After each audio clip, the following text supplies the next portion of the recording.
அனைவருக்கும் வணக்கம். 8ஆம் வகுப்பு சமூக அறிவியல் புத்தகத்தில் புவியியல் பகுதி பாடம் 1 பாறை மற்றும் மண். இந்த பாடத்திலேருந்து லைன் பை லைன் கொஷின் பார்க்க போகிறோங்க. பாடத்துக்குள்ளேருந்து 40 கேள்வியை பார்க்க போகிறோம். பாடத்துக்கு பின்னாடி இருக்கிற புக் பேக் கொஷின் அது பார்த்திங்கன்னா ஒரு 20 கேள்வி இருக்குது, அதையும் பார்க்க போகிறோம். மொத்தம் 60 கேள்வி தாங்க இருக்குது. இந்த 60 கேள்வியையும் நீங்கள் பார்த்தா போதும், ஈஸியாக மனசில் பதிய வச்சிடலாம். இதே மாதிரி மற்ற பாடங்களுக்கும் வீடியோ போட்டிருக்கோம். அதுக்கான லிங்க்கு வந்து ஃபஸ்ட்டு கமெண்ட்டில் இருக்குது. இந்த வீடியோவை பாருங்கள். வீடியோ பிடிச்சிருந்தா அந்த வீடியோக்களையும் பார்த்துருங்க. சரி, ஓகே. இன்றைய ஃபஸ்ட்டு கேள்வியை பாருங்கள். பாறைகளை பற்றி ஆய்வு செய்யும் இயலுக்கு பெயர் என்ன? பாறைகளை பற்றி ஆய்வு செய்யும் இயலுக்கு பெயர் என்ன? பெட்ரோலஜின்னு சொல்லுவாங்க. பெட்ரோலஜி. 2வது கேள்வி. புவி முழுவதும் எத்தனை அடிப்படை கனிமங்கள் கண்டறியப்பட்டுள்ளன? புவி முழுவதும் எத்தனை அடிப்படை கனிமங்கள் கண்டறியப்பட்டுள்ளன? 8 அடிப்படை கனிமங்களை கண்டுபிடிச்சிருக்காங்க. 8 இருக்குங்க. 3வது கேள்வி.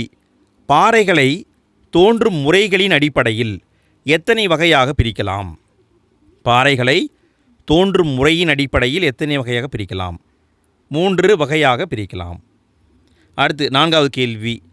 புவியின் ஆழமான பகுதியிலிருந்து வெளியேறிய பாறை குழம்பான மேக்மா என்பது உறைந்து உருவாகும் பாறை என்ன? பூமியுடைய ஆழத்தில் என்ன இருக்குதுன்னா, அங்கே வந்து மேக்மா இருக்குது. அந்த மேக்மா வெளியே வந்து உறைஞ்சி பாறையாக மாறுச்சுன்னா அதுக்கு பேர் தீப்பாறை அப்படின்னு சொல்லுவாங்க. தீப்பாறையை இக்னேஸ் ராக் அப்படின்னு சொல்லுவாங்க. தீப்பாறை என்பதுதான் சரி. 5வது கேள்வி. முதன்மை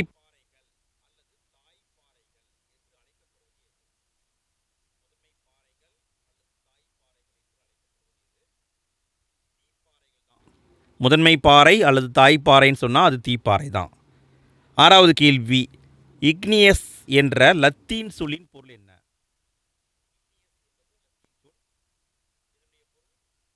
என்று அர்த்தம், தீ. 7வது கேள்வி. தீப்பாறைகளின் பண்புகளில் தவறானது எது? 4 பாயிண்ட் இருக்குது, எது தவறுன்னு சொல்லணும். இந்த பாறைகள் சரி, இவை நீர்புகாத்தன்மை கொண்டவை, இதுவும் சரி. உயிரின படிம பொருட்கள் பாசில் சொல்லுவாங்க, இது இருக்கும், தவறு. இது இருக்காது, இதில் வந்து இருக்காதுங்க. நல்லா பார்த்துக்கோங்க, தீப்பாறையில் எதுவுமே இருக்காது. தீப்பாறைகள் எரிமலை செயல்பாடுகளோடு தொடர்புடையவை, இது சரி. எரிமலை எங்கெல்லாம் இருக்கோ அங்கே இருக்கிற பாறை வந்து தீப்பாறை தான். அப்போ இங்கே பார்த்தீங்கன்னா இதுதான் தவறானது. 8வது கேள்வி. புவியின் உட்பகுதியில் இருந்து புவியின் மேற்பகுதிக்கு வரும் செந்நிற உருகிய பாறை குழம்பு டேஸ் எனப்படுகிறது? பூமியுடைய உட்பகுதியிலிருந்து பூமியுடைய மேற்பகுதிக்கு வரும் செந்நிற உருகிய பாறை குழம்புக்கு பேர் என்ன? இதை லாவா என்று சொல்வார்கள், லாவா. 9வது கேள்வி. லாவா குழம்பு புவியின் மேற்பரப்பிற்கு வந்து மெதுவாக குளிர்ந்து மெல்லிலைகள் மற்றும் கண்ணாடி போன்று மாறுவதற்கு பேர் என்ன? லாவா பூமிக்குள்ளேருந்து வெளியே வருது, வெளியே வந்து ரொம்ப மெதுவாக குளிர்ந்து மெல்லிய இலைகளாகவும் கண்ணாடியாகவும் மாறுது. அப்படி மாறினா அதை வெளிப்புற தீப்பாறைன்னு சொல்லுவாங்க, வெளிப்புற தீப்பாறை. 10வது கேள்வி. இந்தியாவின் வடமேற்கு தீபகற்ப பகுதிகளில் காணப்படும் கருங்கல், இதை பசால்ட்டுன்னு சொல்லுவாங்க. இந்த பசால்ட் வகை கருங்கற்கள் எதற்கு எடுத்துக்காட்டு? இந்தியாவுடைய வடமேற்கு தீபகற்ப பகுதியில் என்ன இருக்குதுங்க? கருங்கல் இருக்குது. இந்த பசால்ட்டு பாறை எதுக்கு எடுத்துக்காட்டு? வெளிப்புற தீப்பாறைக்கு எடுத்துக்காட்டு. 11வது கேள்வி. பாறை குழம்பு புவியோட்டின் கீழே ஆழமான பகுதிகளில் உறைந்து உருவாகும் பாறைக்கு பெயர் என்ன? முன்னாடி நம்ம பார்த்தோம் இல்லைங்களா, அதாவது பூமியை விட்டு வெளியே வந்து உறைஞ்சா அதை வெளிப்புற தீப்பாறைன்னு சொல்கிறாங்க. அது பூமியை விட்டு வெளியே வராமல் உள்ளேயே உறைஞ்சி அது பாறையாக மாறுச்சுன்னா அதை ஊடுருவிய தீப்பாறைன்னு சொல்கிறாங்க, ஊடுருவிய தீப்பாறை. 12வது கேள்வி. பாறை குழம்பு புவியோட்டின் கீழே ஆழமான பகுதிகளில் மெதுவாய்ந்து படிகங்களாக உருவாகும் பாறைகள். மெதுவாக படிஞ்சு அது படிகங்களாக மாறுச்சுன்னா அதுக்கு பேர் ஊடுருவிய தீப்பாறைன்னு சொல்லுவாங்க, ஊடுருவிய தீப்பாறை. 13வது கேள்வி. படிக பாறைகள் என அழைக்கப்படுவது எது? படிக பாறைகள் என எதை அழைக்கிறாங்க? இதுக்கான பதில் ஊடுருவிய தீப்பாறை. ஊடுருவிய தீப்பாறையை படிகப்பாறைன்னு சொல்கிறாங்க. 14வது கேள்வி, இடையாள பாறைக்கு சிறந்த உதாரணம் எது? இடையாள பாறைக்கு சிறந்த உதாரணம், அதாவது ரொம்ப ஆழமாகவும் இருக்காது, ரொம்ப மேலோட்டமாகவும் இருக்காது, இடையில் இருக்கும். இடையாள பாறைக்கு சிறந்த உதாரணம் டொலிரைட். டொலிரைட். 15வது கேள்வி, இத்தாலியில் அமைந்துள்ள உலகின் முக்கியமான செயல்படும் எரிமலைகள் எவை? இத்தாலியில் அமைந்துள்ள உலகத்துடைய முக்கியமான செயல்படும் எரிமலைகள் எவை? இதுக்கான பதில் மவுண்ட் வெசுவியஸ் இருக்குது, மவுண்ட் ட்ராம்போலி இருக்குது, மவுண்ட் எட்னா இருக்குது. இந்த மூன்றுமே எங்கே இருக்குன்னா இத்தாலியில் இருக்குதுங்க. இத்தாலியில் இருக்குது. அதே மாதிரி மௌனாக்கியா அப்படிங்கிறதும் மௌனலோவா என்பதும் இந்த ரெண்டும் எங்கே இருக்குதுன்னா ஹவாய் தீவில் இருக்குது. ஹவாய் தீவில் இருக்குதுங்க. ஃப்ரெண்ட்ஸ், நான் இங்கே ஒரு கேள்வியை உங்கள்கிட்ட கேட்குறேன். இதுக்கான பதிலை கமெண்ட்டில் பதிவு பண்ணுங்கள். இந்தியாவில் பார்த்திங்கன்னா ஒரே ஒரு செயல்படும் எரிமலை இருக்குது. அந்த எரிமலைக்கு பேர் என்ன? அந்த எரிமலை எங்கே இருக்குது உங்களுக்கு தெரியுமா? நீங்கள் படிச்சிருப்பீங்க. இதுக்கான பதிலை கமெண்ட்டில் பதிவு பண்ணுங்கள்.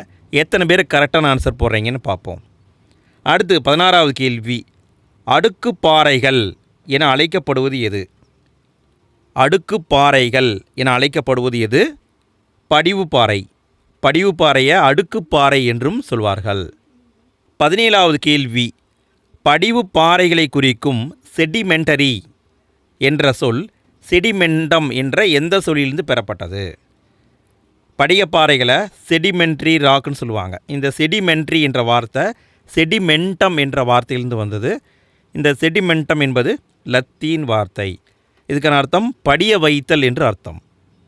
18வது கேள்வி, நிலக்கரி, எண்ணெய் மற்றும் இயற்கை வாயு போன்ற இயற்கை வளங்கள் உருவாக முக்கிய காரணம் எது? நிலக்கரி, எண்ணெய் மற்றும் இயற்கை வாயு போன்ற இயற்கை வளங்கள் உருவாக முக்கிய காரணம் படிவுப்பாறை. படிவுப்பாறை. 19வது கேள்வி, படிவுப்பாறைகளின் பண்புகளில் சரியானது எது? படிவுப்பாறைகளின் பண்புகளில் சரியானது எது? இந்த பாறைகள் பல அடுக்குகளை கொண்டவை.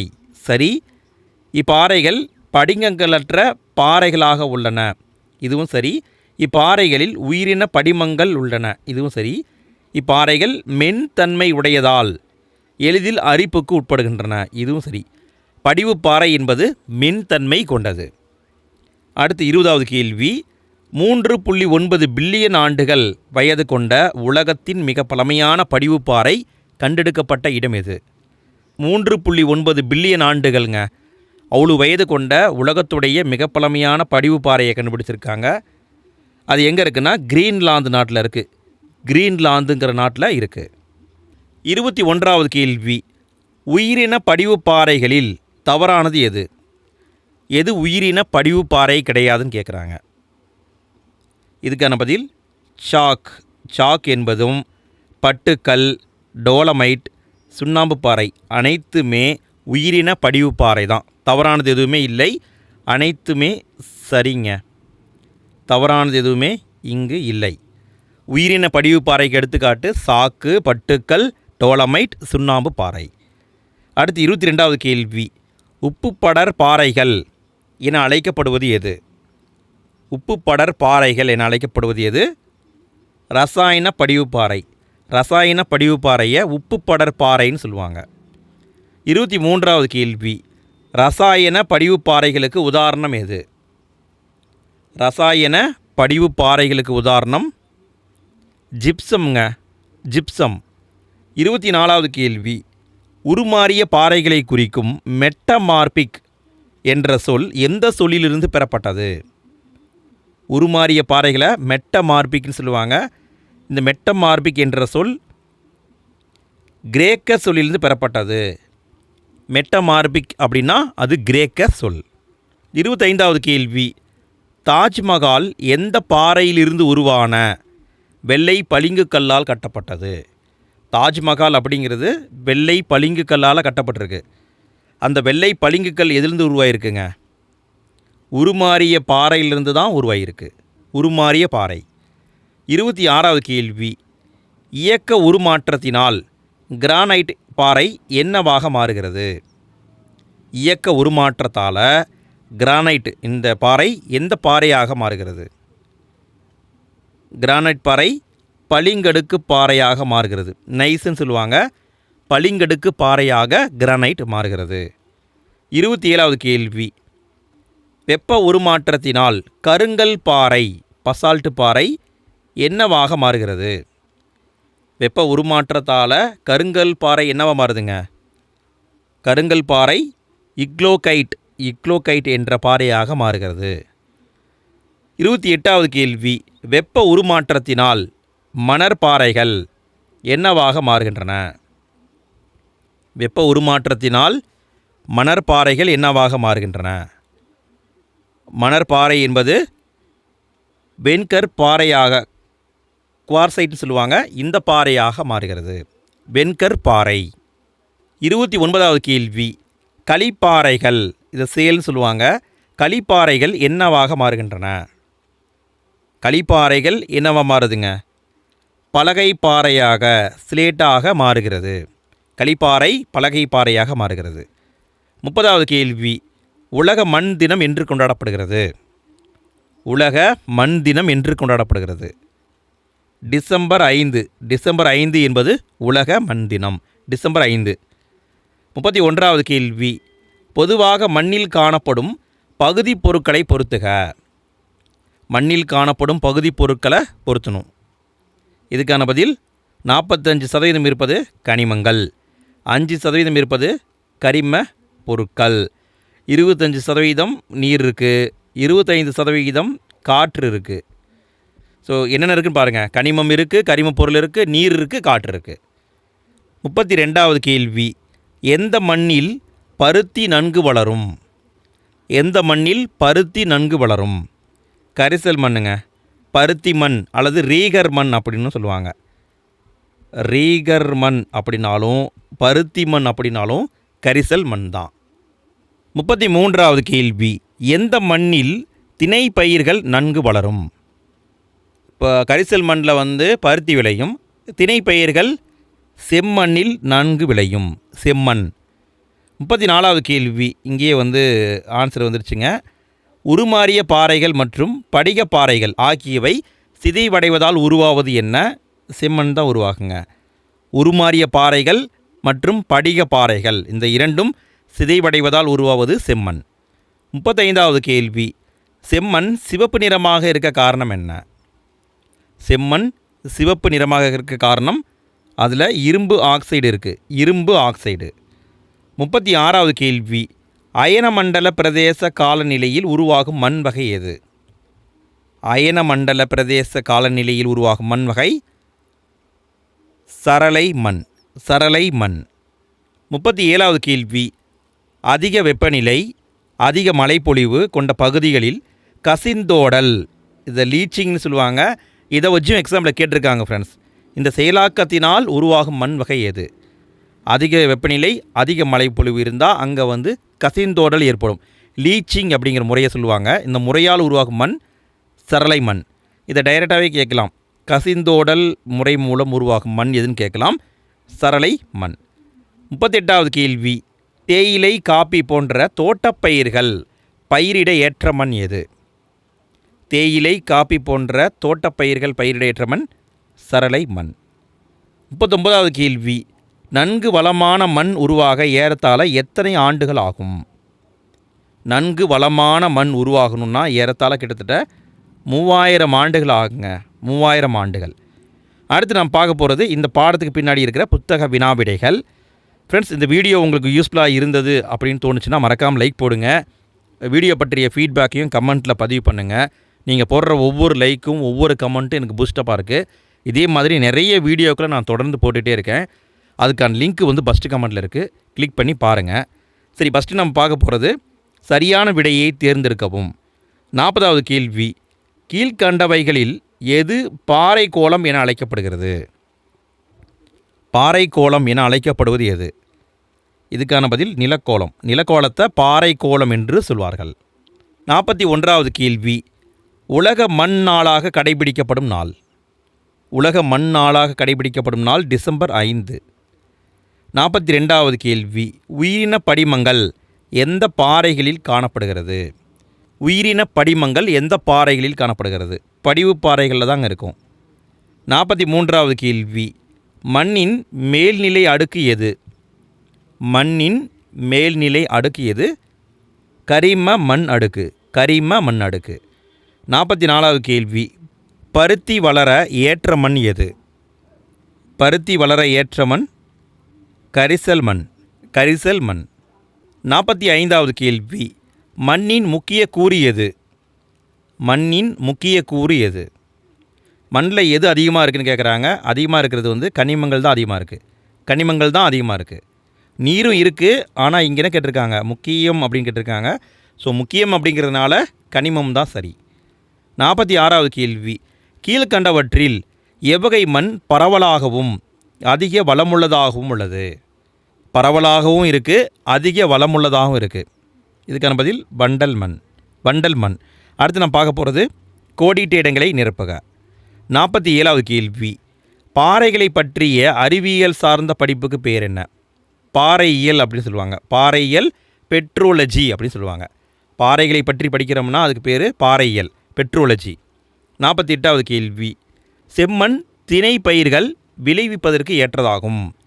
திணை பயிர்கள் அப்படின்னா அங்கே செம்மண் தான் வரும். 49வது கேள்வி, புவியின் தோல் என்று மண் அழைக்கப்படுகிறது. புவியின் தோல்னா என்னங்க? புவியின் தோல்னா மண். 50வது கேள்வி, உருமாறிய பாறைகளின் ஒரு வகையான வெள்ளை பளிங்கு பாறை தாஜ்மஹால் கட்ட பயன்படுத்தப்பட்டது. உருமாறிய பாறைகளில் ஒரு வகை தான் வெள்ளை பளிங்கு பாறை. இதைத்தான் தாஜ்மஹால் கட்ட பயன்படுத்தியிருக்காங்க. 51வது கேள்வி, தீப்பாறை முதன்மை பாறை என்று அழைக்கப்படுகிறது. தீப்பாறை தான் முதன்மை பாறை. அடுத்தது சரியா தவறா என குறிப்பிடுக. 52வது கேள்வி, தீப்பாறைகள் முதன்மை பாறைகள் என்று அழைக்கப்படுகின்றன. சரி, தீப்பாறையை முதன்மை பாறைன்னு சொல்லுவாங்க. 53வது கேள்வி, களிமண் பாறையிலிருந்து பலகைக்கல் சிலேட்டு உருவாகிறது. இது தவறு.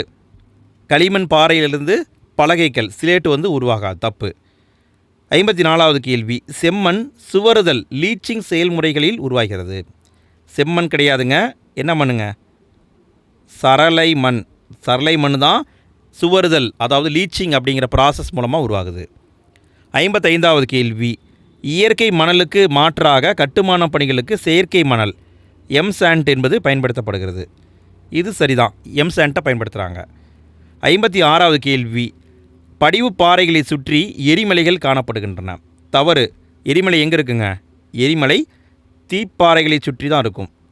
தீப்பாறைகளை சுற்றி தான் எரிமலை இருக்கும். 57வது கேள்வி, பொறுத்துக. சரியாக பொறுத்துனுங்க. இதுக்கான பதில் கிரானைட். கிரானைட் என்பது அடியாள பாறைகள். மண் அடுக்கு என்பது அடிப்பாறை. பாரன் தீவு என்பது செயல்படும் எரிமலை. மண்வள பாதுகாப்பு என்பது பட்டை பயிரிடல் வேளாண்மை. 58வது கேள்வி, பொறுத்துக. இதுக்கான பதில் பசால்ட்டு, அதாவது கருங்கல் அப்படிங்கிறது பார்த்திங்கன்னா வெளிப்புற தீப்பாறைக்கு உதாரணம்.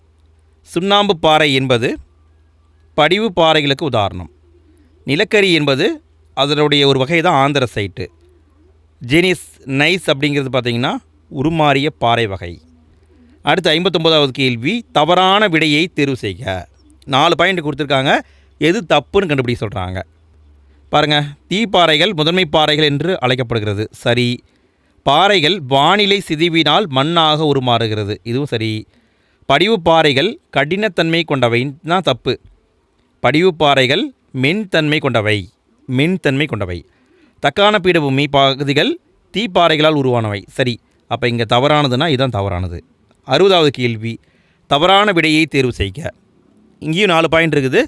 எது தவறுன்னு கண்டுபிடிக்கணும். மண் அரிப்பு மண் வளத்தை குறைக்கிறது. சரி. இயக்க உருமாற்றம் அதிக வெப்பத்தினால் உருவாகிறது. தப்பு. மண் ஒரு புதுப்பிக்கக்கூடிய வளம். சரி. இலை மக்குகள் மேல்மட்ட மண்ணின் ஒரு பகுதியாகும். சரி.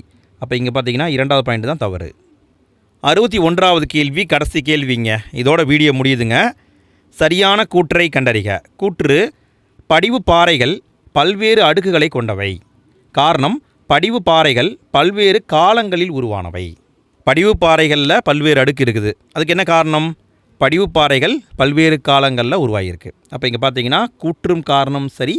சரியான விளக்கம் என்பது தான் ஆன்சர். அவ்வளோதான் ஃப்ரெண்ட்ஸ், நம்ம இந்த பாடத்தை சிம்பிளாக முடிச்சிட்டோங்க. மொத்தம் 61 கேள்வி தான் இருக்குது. நேரம் கிடைக்கும்போது இன்னும் 2-3 முறை போட்டு கேட்டிங்கன்னா போதும், அப்படியே மனசில் பதிஞ்சிரும். நீங்கள் புத்தகத்தை எடுத்து படிக்கவே தேவை கிடையாது. சரிங்களா?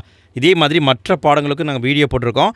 அதுக்கான லிங்க் ஃபஸ்ட்டு கமெண்ட்டில் இருக்குது, எண்டு ஸ்க்ரீனில் கூட வந்திருக்கும். கிளிக் பண்ணுங்கள். அடுத்த வீடியோவில் நம்ம தொடர்ந்து பார்க்கலாம். அனைவருக்கும் நன்றி.